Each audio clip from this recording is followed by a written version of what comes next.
Bien, il y a deux sujets. Il y a évidemment les déclarations de Bruno Retailleau hier soir. Nous y reviendrons plus tard. Et puis, j'ai entendu Benjamin. Vous avez entendu Benjamin. Hein, nous y reviendrons avec nos auditeurs d'ailleurs. Et puis il y a ces Jean-Luc Mélenchon, après la mort de Nasrallah et la visite de Benjamin Haddad, ministre des Affaires européennes, la visite, non, pas la visite, parce que c'est Jean-Noël Barrot qui est au Liban, mais les propos de Benjamin Haddad, qui est ministre des Affaires européennes, Jean-Luc Mélenchon a suscité la polémique une nouvelle fois.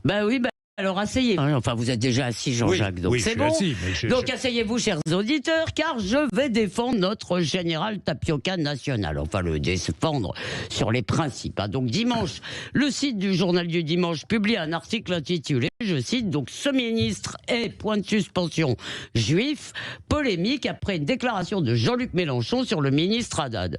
Alors là, quand je vois ça, je me dis, dis donc, si Mélenchon en est à dénoncer des juifs, là, on a vraiment franchi un cap. En effet, à Mende, samedi, il s'est déchaîné contre Benjamin Haddad. Alors, c'était une tirade très colère. Il est acquis à la politique de Netanyahou.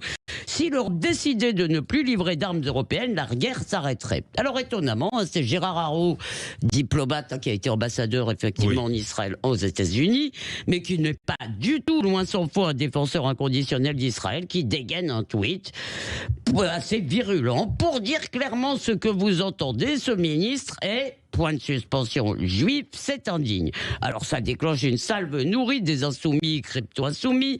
Mélenchon ironise sur, je cite, l'escroquerie médiatique permanente. Mélenchon a dit ce qu'il n'a pas dit. Alors désolé, ça me fait un peu mal de le dire, mais ils ont un peu raison. Mélenchon n'a pas parlé de juifs dans ce discours, et dans la Macronie. Benjamin Haddad est certainement celui qui soutient le plus le droit d'Israël à se défendre, a raison à mon avis, et d'ailleurs je regrette très fortement que ce ne soit pas la position française.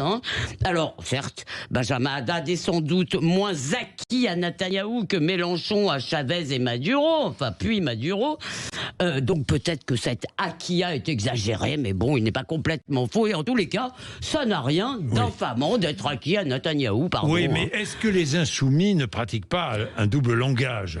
Alors oui, bien sûr, c'est très souvent le cas. Quand M. Mélenchon parle des petits fours du CRIF, là, l'allusion est transparente, je n'ai pas le moindre doute. Quand il trouve l'antisémitisme résiduel, il montre à minima qu'il s'en fiche totalement. Et puis, de plus, d'une façon générale, vous voyez bien que la ligne des insoumis confère une sorte de légitimité politique à l'antisémitisme des banlieues, ce qui est, à mon avis, très grave. Mais pour autant, rien ne permet d'affirmer que dans ce discours, il critique Benjamin Haddad parce que Haddad est juif. C'est peut-être vrai, je n'en sais rien.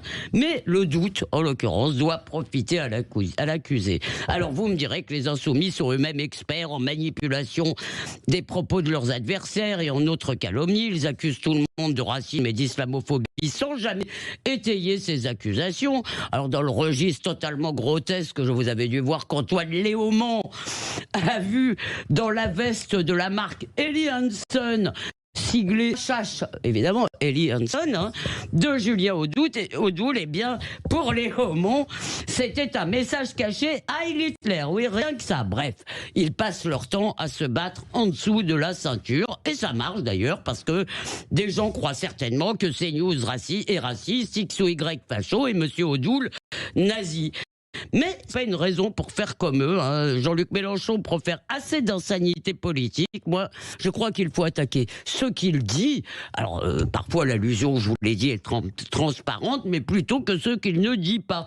Le débat public, ça ne peut pas être la police des arrière-pensées. Et surtout, mon cher Jean-Jacques, je persiste à croire que dans le combat idéologique, eh bien, les vainqueurs, seront ceux qui se battent à la loyale. Bien.